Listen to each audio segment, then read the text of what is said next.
Hello everyone, this is Erik, the Asian movie enthusiast, and this is another Asian movie collection addendum video.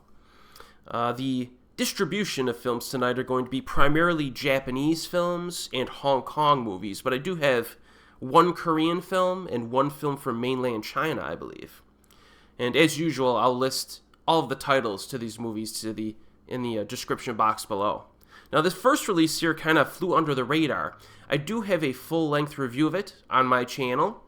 This was released from a label called Connie, which is like a sub-label or participant label of Vinegar Syndrome. And that is Tremble All You Want. This is a Japanese romantic comedy, I guess you could describe it as. I kind of like the artwork on this one. It was directed by Akiko Oku. And this film I heard about it for a little while, decided to check it out, and I've now become a bit of a fan of this director. Because she directed another film called Hold Me Back, I believe.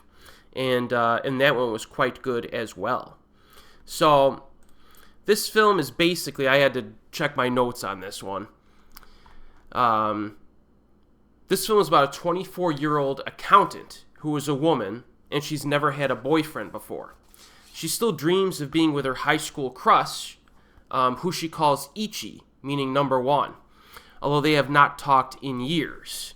So she's still getting over this dude from years ago. And then at work, a man she calls Ni, meaning number two, starts showing a romantic interest in her, and things kind of go from there.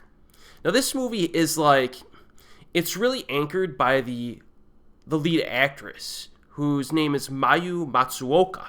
And I wasn't super familiar with her previous to this film, but she impressed me enough where, I need to start following her career going forward. And it's, this is a movie that has just a good amount of, I would say, well-written dialogue to it, aside from a very strong lead performance. It's very lively, doesn't get too quirky or artificial, but, the humor works, and, it has some slightly serious moments to it, too, but it has, a really nice balance.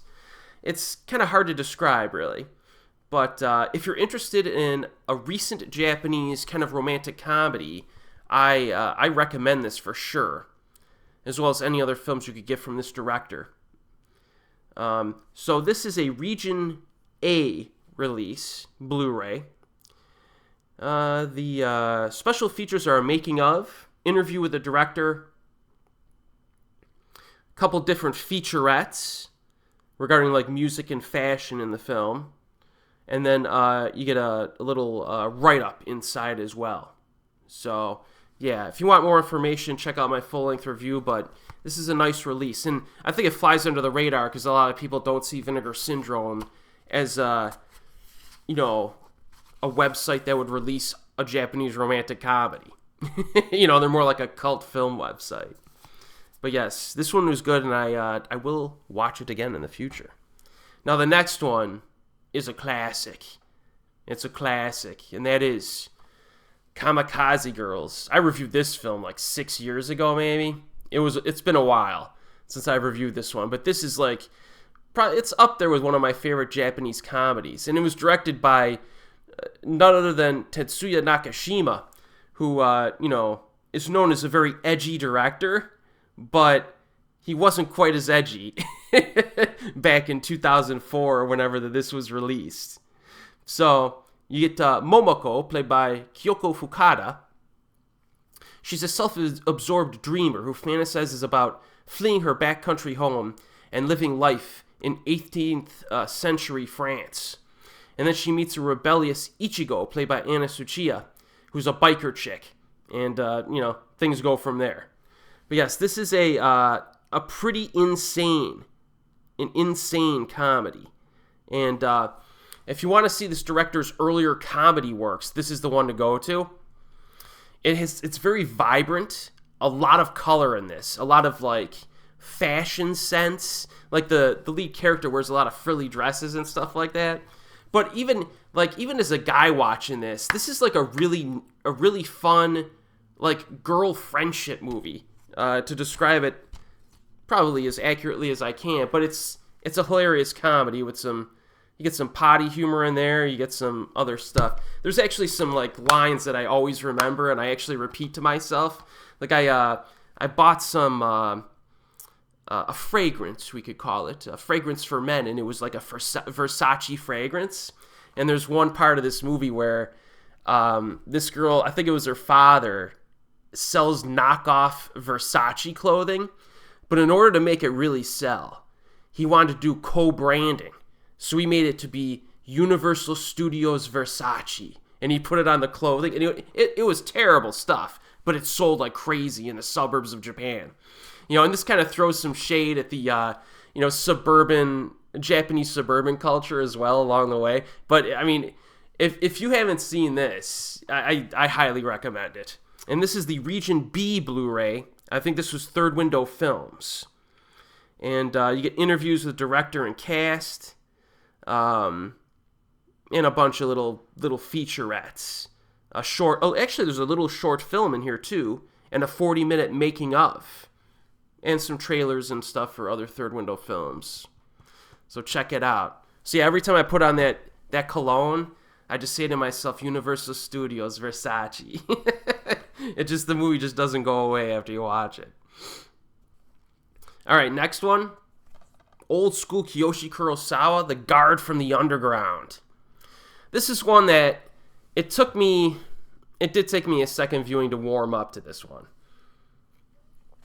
First time I saw it as just kind of like an okay slasher flick, but I liked it more after seeing it again.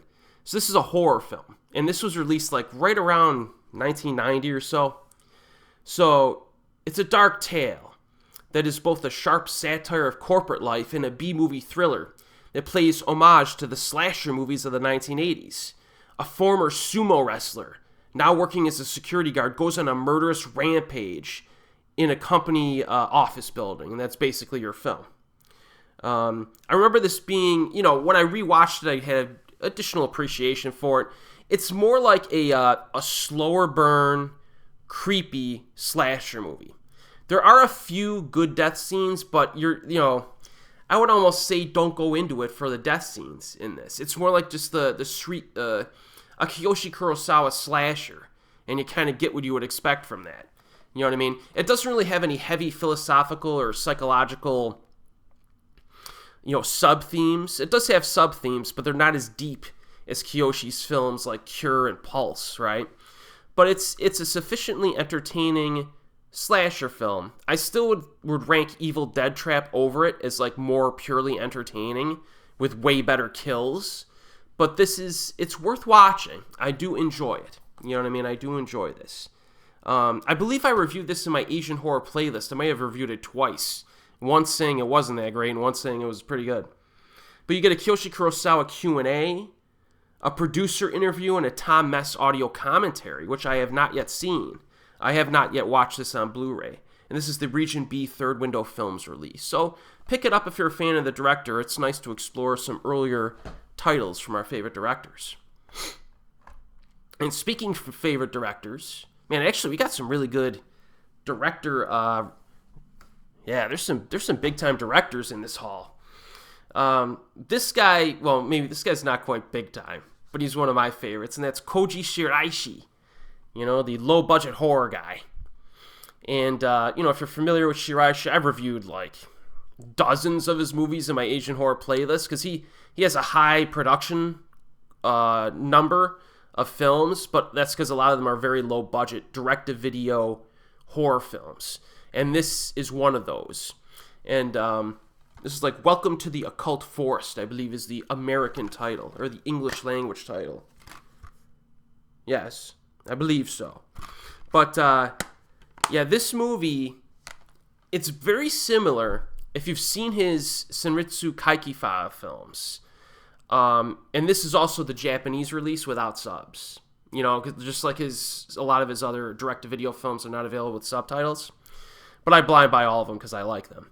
And this is similar, very similar, to his Senritsu Kaiki File series of films where he'll have it's documentary style, And you'll have some investigators that go in and investigate some cultish stuff, and then stuff gets crazy. And that's basically your movie. You know what I mean? And this is up there with one of my favorites in his direct-to-video repertoire. It's pretty interesting, and, you know, when stuff happens, you're kind of surprised. But I feel like people who are already familiar with his direct-to-video stuff will like this more.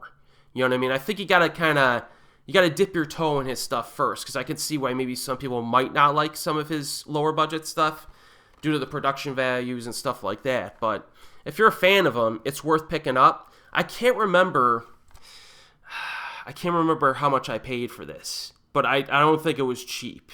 You know what I mean? So, you know, maybe it'll pop up on YouTube one day, but I quite enjoyed this. One thing to keep in mind is that sometimes this is listed as a miniseries, like 6-episode miniseries, and then you have the movie. This is the movie, which is basically the 6 episodes crunched together with a few different presentation changes, to my knowledge. So don't get that confused. They're not separate things, all right? So just pick up the Blu-ray if you're interested. Another big-time director, all right? And, by the way, Japanese Blu-rays are Region A, I believe. So just so you know. All right, we got another Third Window Films release. So this is a Region B Blu-ray of Shinji Somai's Typhoon Club. And I just reviewed this one a few months ago. And a lot of people covered Sailor Suit and Machine Gun when it came out, which is another film by this director. I feel like this is the better introduction. I enjoy this more than Sailor Suit and Machine Gun, generally speaking. And, you know, the plot, again, you can see my full-length review of it if you want to. But the plot is basically kids in a school when a typhoon hits. And this deals with, it's more of a dramatic film that deals with like a lot of like social commentary and coming of age type elements. And there's some, as I mentioned in my review, it has a little bit of an edge to it, this film. A little bit of an edge. You know, and it has fun moments too. But this is one that's like, I don't know, it just has a different feel to it. It does. And you kind of have to experience it for yourself to get why. Now this release has a Q&A from the assistant director, Tom Mess, feature-length commentary, a video essay, and an introduction and some trailers. But yes, this is the inside has a little bit of a different artwork there. Yeah, but this is a good quality flick. I definitely recommend it. It's nice that we're getting more Japanese films from the 80s getting released on Blu-ray. I'm kind of surprised that we're getting as many as we've been getting over the past few years. So, and a lot of them I review on my channel, you know, as soon as they come out. So, check it out. Yeah, if you want to get into Shinji Somai's work, this is a good introduction. All right, that's the Japanese stuff. The one Korean film I just reviewed not that long ago, and it's a fun one. And this is The Childe. And this freaking clown on the front cover, this hitman character is probably one of my favorite Korean characters in a movie in a little while. And it's about, you know, this guy isn't even really, well, he is kind of the main character.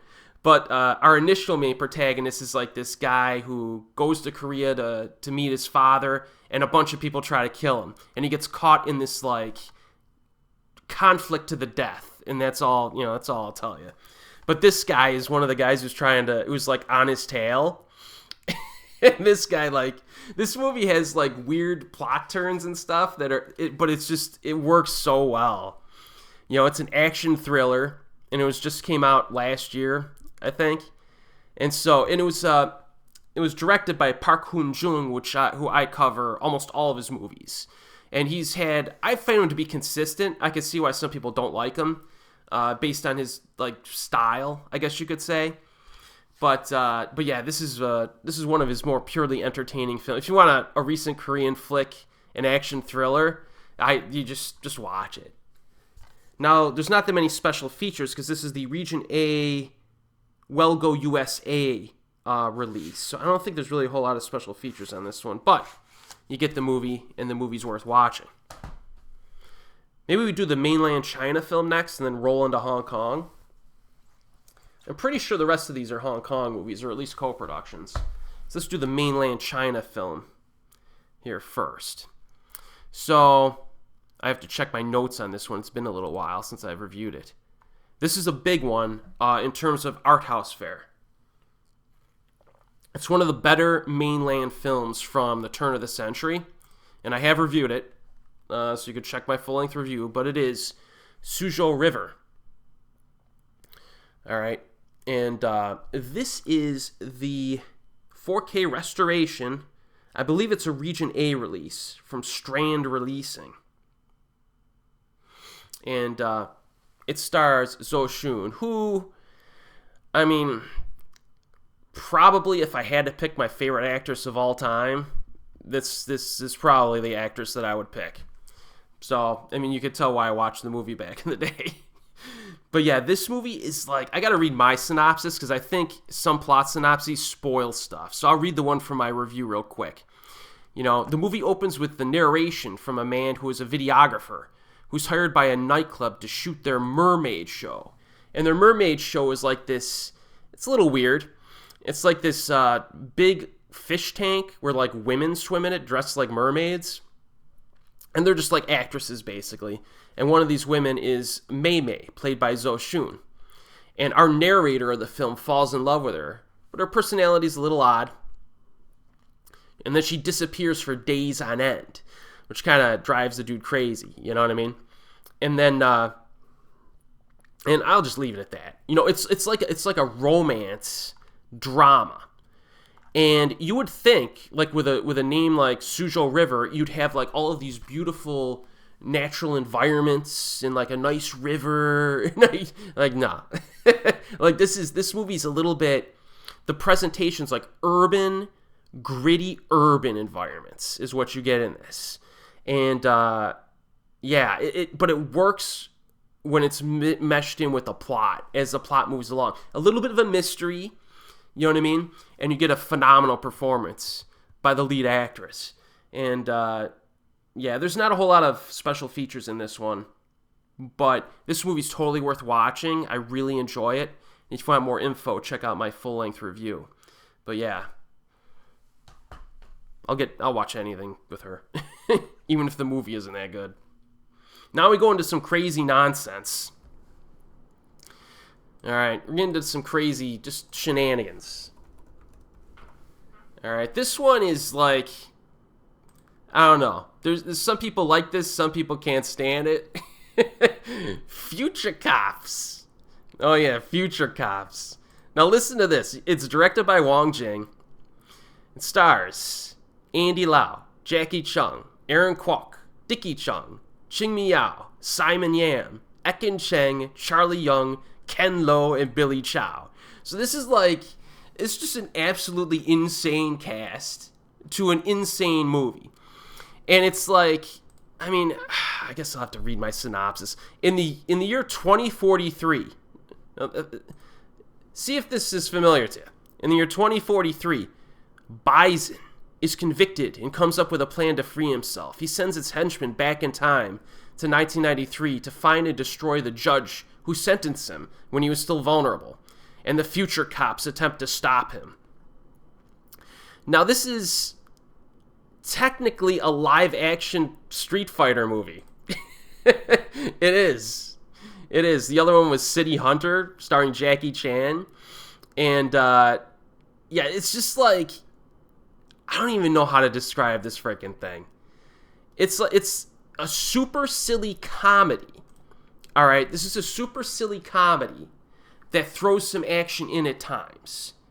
Okay, now from what I remember, I haven't rewatched this one in a little while, but it's there's a soft middle section. It gets a bit slow. They rely a lot on the comedy. All right, similar in some ways to the Inspector Wears Skirts films, really. But there are some crazy like fights in this, and it's hard to describe them. They're completely nutty, and that's what you get. And you get references to Street Fighter on top of everything. Now, this is the Hong Kong release, Blu-ray release, so it's a region A. And I like these orange cases a lot. It just mixes it up from all the blue cases. You know, I tend to like black and white cases too. But yeah, I mean, check out my full-length review if you want more info. But this movie's completely freaking nuts. It has like an all-star cast. So, I mean, there you go. Special features, not much. Yeah. It's freaking nuts. All right, the next one here, it's a newer one. All right. You get Detectives versus Sleuths. Now, I got the, this is the Hong Kong DVD, actually. I'm not sure why I got the DVD. Maybe because it was just cheaper and I was blind buying the movie, and I didn't know if it would be that great. But, yeah, it stars Lau Ching-wan and Charlene Choi. And it's basically like a Hong Kong action thriller. And yeah, I better get my notes here just to get the plot correctly. So, Lau Ching-wan is a former police chief. All right, he's been expelled from the police force after a mental breakdown. All right, and years later, there's a series of high-profile murders that are perpetrated by a group of culprits who call themselves the Sleuths. And he kind of works with Charlene Choi to solve the case, and that's your plot.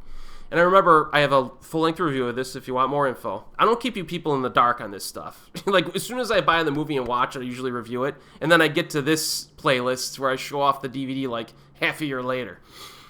But yeah, it's kind of like old-school Hong Kong in its pacing. The pacing is pretty fast, doesn't waste a lot of time. There's some cool action scenes and thriller moments. In the middle, there's a few that are really kind of surprising, what Lau Ching-wan does.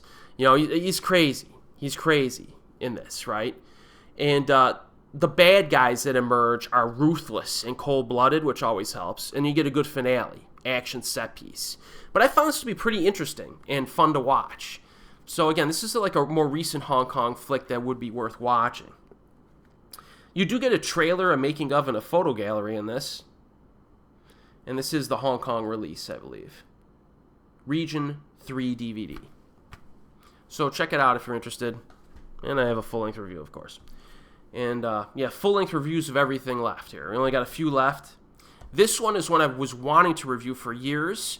I had to kind of be in the mood to rewatch it, but it came through, and that's Lost in Time. All right, Lost in Time. We get a lot of representation from Lau Ching-wan tonight, aren't we? And Cecilia Chung in this one. And yeah, this is a solid drama romance flick. And you basically have this woman whose husband dies in a car accident, and she tries to take over his bus running job, basically to support herself and her kid. And Lau Ching-wan works at that place and tries to help her out. And that's your movie. And this is a very realistic film, and it's very well made and acted. And there's some moments that might get you, it might draw the emotions out of you. All right, very well made, and you get into kind of like the business of running a bus, I guess you should say, a passenger bus in Hong Kong, and like the nuances of it and stuff like that. That's pretty interesting. But yeah, this is driven by the performances and the drama, and it works. This is a very good movie. And not a lot of special features on this. But yeah, if you want just a solid flick from like the early 2000s from Hong Kong, check this out. It's good. And then maybe the showcase, it probably is. It's a showcase release of the entire video. And that is In the Line of Duty 1 to 4 box set. Yes. This is the 88 Films box set release. So it is the Region A release. It came out with the Region A release. And yes, this is like big time essential viewing for anyone even remotely interested with Hong Kong action flicks or girls with guns flicks. It's, yeah, there's no lollygagging around. There's no, oh, you might like it or you maybe check it out if you like this. maybe check it out. Don't check it out if you like that. No. I mean, if you have any interest in Hong Kong cinema, you just got to watch these movies. And I have separate reviews for all of 4 of these. And on top of that, I have like an In the Line of Duty filmography review video that I did years ago where I do like the first 4 films as well as the unrelated spin-offs and crap. So, yeah, there's all my thoughts on these are out there, and I talk about them, a little bit on this channel. But yeah, the first one's Yes, Madam. Michelle Yeoh, Cynthia Rothrock. This one, I think, controversial opinion possibly, I think it's the weakest of the first 4 films, but it's still good. It's still good. You know, you basically get, these movies are urban environment, lady cops kicking butt. You know what I mean? And they kick some rear end in these. And very good action design in these. The final fight in this is arguably the best, well, it's one of the best fights of the whole franchise. It's ridiculous. You know, I do feel like the first film limits itself because they rely a little bit too much on comedy in the middle section. Not quite as much as Inspector Wears Skirts, but kind of similar. You know what I mean? And that kind of, you know, I don't know. You know how I am with that stuff. I want the action, you know, in a lot of these films. But yeah, I mean, there's a ton of special features in this set. And like, I can't, if I read it, we'd be here all day. You know, you get interviews with Cynthia Rothrock, audio commentary by Frank Zheng on this one, and then a select scene commentary with Cynthia Rothrock. And those are kind of like the main extras that I want to mention on this one. But yeah, Yes, Madam is good. It is good. But what's better is Royal Warriors. All right. Now this one, you get Michelle Yeoh, Hiroyuki Sanada's in this, and I mean, this movie's freaking nuts. It's really good. Like, if you watch these in order, I mean, this is just like at least a full 1 to 2 levels better than Yes, Madam. It's just an overall action flick. And there's some really good fights in this, too. In this one, you get audio commentary by Frank Zheng again. And some other stuff on this. There's no other interviews or anything. But yeah, Royal Warriors, better. I would say part 3, In the Line of Duty 3, is almost as good as Royal Warriors and better than the first one. Now, this is the one where Cynthia Khan takes over, and she does a good job. This, In the Line of Duty, to me, is her franchise. It's Cynthia Khan's franchise. Because a lot of the spin-offs and unrelated, whatever, sequels, unofficial sequels, she's in almost all of them. And I think she does a good job. Like, these are not easy shoes to fill, you know, small shoes to fill here. And she comes in part 3, and this is a lot of fun, this flick. You get another audio commentary with Frank Zheng, and Michael Worth joins him. This one you get an interview with John Sham and some other guy who I've never heard of, Frederic Ambrosine. And all of these have, like, restoration things, trailers, improved subtitles and stuff like that as well, in addition to the stuff that I'm telling you. But yes, these movies make insane movie marathons. You know what I mean? And then my personal favorite, In the Line of Duty 4, with Cynthia Khan and Donnie Yen, baby. This movie, again, it's just like, these movies are just so... It's so satisfying to watch. Now, this one has commentary with Frank Zheng and Michael Worth, archival commentary with Stephen Hammond and Michael Wong. I don't know.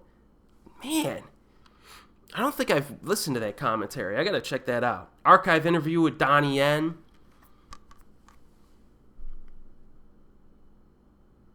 Yeah, these movies are like... They're upper tier Hong Kong action flicks, in my opinion. And, you know, they're movies that if you watch them, you're going to rewatch them a lot. Like, a lot. You know, like one night you'll be like, oh, I'll watch Yes, Madam and Royal Warriors. And then the next night you'll just come right back and watch In the Line of Duty 3 and 4. You know what I mean? So it's these movies are very addictive. Very addictive. You just watch them just over and over again, you know? So you get like this poster in here. Ooh, you get, it's almost like an amalgamation poster. I'll just show you the top. You get multiple actresses in there. It's similar to the front of the case, it looks like. Looks like it's similar to the front of the case. Alright, you get some, I don't know what the heck. There's another freaking poster. This is probably Donnie or something. No, you get, oh, there's the man right here. That's all you gotta see. Yeah, Michael Wong, the greatest actor of his generation. Look at him. And then you get a booklet. All right, you get this huge booklet in this box set. There's the back. And this paper's like, it's like the thick paper. It's about, I always like to list the, I don't know pages. It's about 100 pages long, this booklet. And then you get write-ups on all the movies. You get a write-up, Police Assassins, an interview with Sean Tom and Michael Parker. Yes, Madam, Picture Gallery. Force of the Dragon, an interview with Stephen Berwick and some other stuff there. And then you get Red Force, an interview with Michael Woods. And you get archived imagery of all the movies in here. I mean, this set's completely ridiculous. And this is the set that I was like looking forward to for about half a decade. I'm like, someone needs to release In the Line of Duty in the box set. And they did. So, there you go. And it satisfies people. So, yeah. So that's the haul. Pretty solid haul. Good director representation here. I didn't really realize it when I was picking the movies. I'm like, man, there's some like all-time directors in this. And some all-time action flicks, too. So if you've seen any of these, let me know what you think. And as always, folks, I'll see you next time.